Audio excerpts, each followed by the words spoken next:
They say betrayal only hurts when it comes from someone you never suspected. But for Naomi Cross, suspicion wasn't an emotional reaction.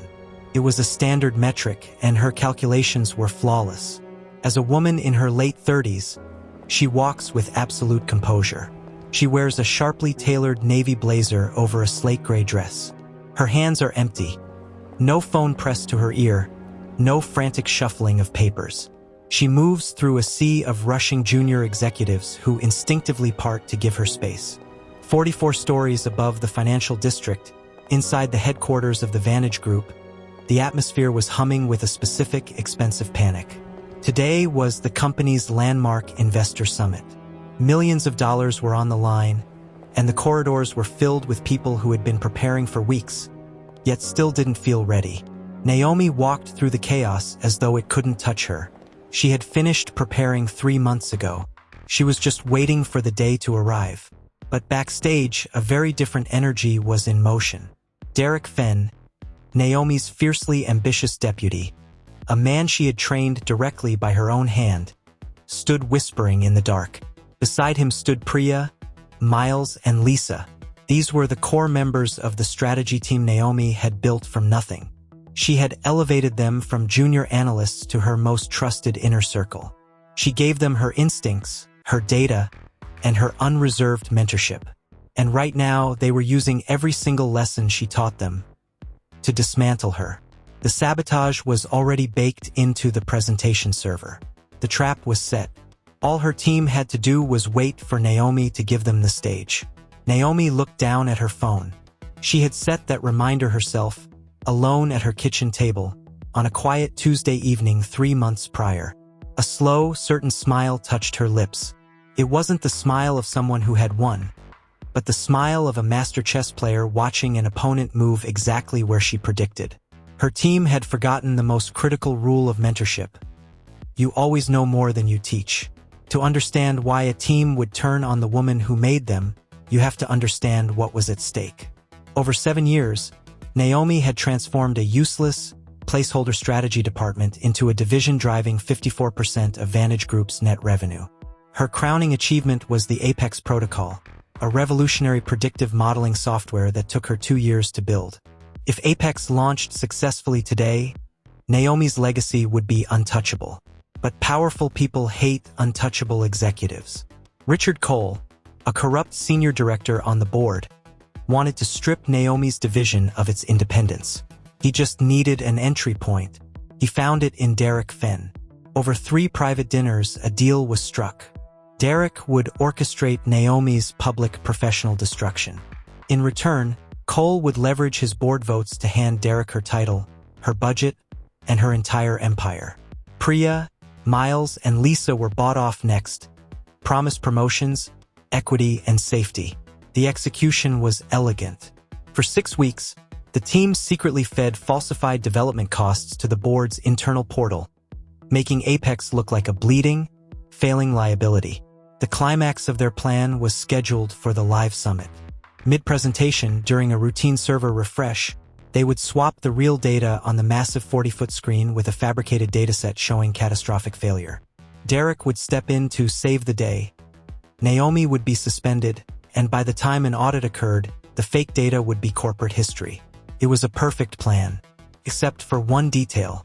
3 months earlier, on a freezing Thursday night in February, Naomi sat alone in her office.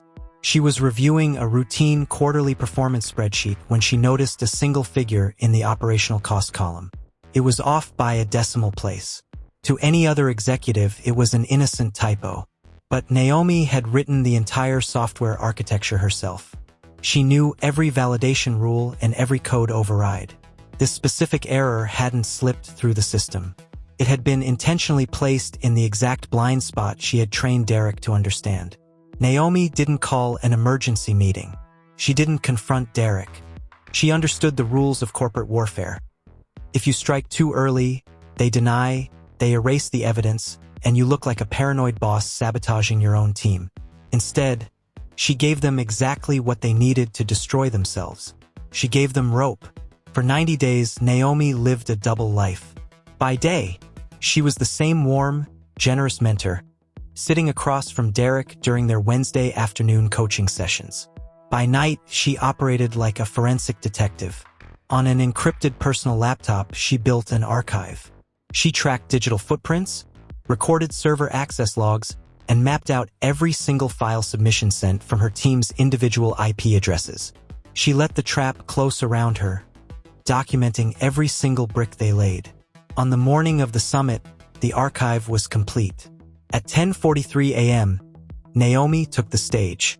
For 17 minutes, she held the room captive, delivering a flawless breakdown of the Apex protocol. The investors were nodding. The board was smiling. Then the 40-foot screen flickered. The server-side substitution took exactly 11 seconds. When the display stabilized, the numbers turned blood red. The development costs doubled.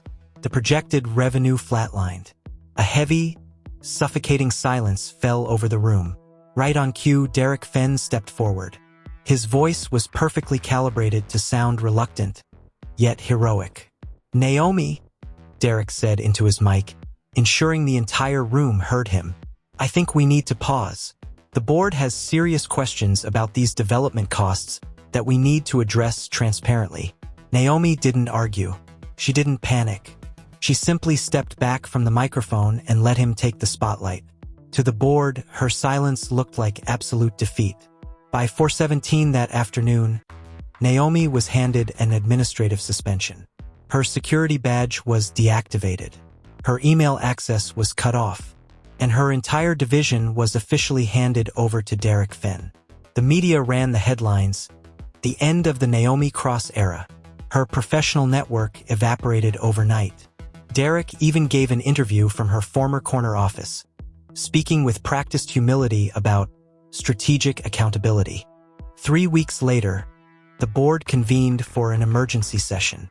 The agenda was simple: formally terminate Naomi Cross's contract and permanently establish Derek Fenn as the new head of the division.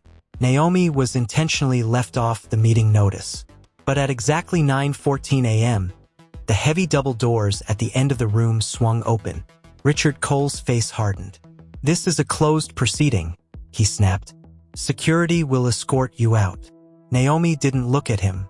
She walked straight to the main display, slid the USB drive into the port, and turned to the board. "You're welcome to call them after," she said quietly. "But you'll want to look at this first."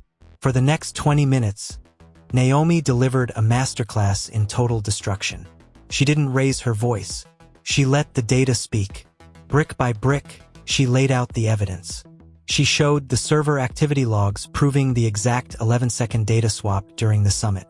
She pulled up the metadata showing that the fake reports had been uploaded using Derek, Priya, Miles, and Lisa's unique security credentials. Then she turned the camera onto the board itself. She brought up Richard Cole's private calendar records, revealing 11 undocumented, secret meetings between Cole and Derek Fenn over the last 8 months. Finally, she displayed the definitive smoking gun.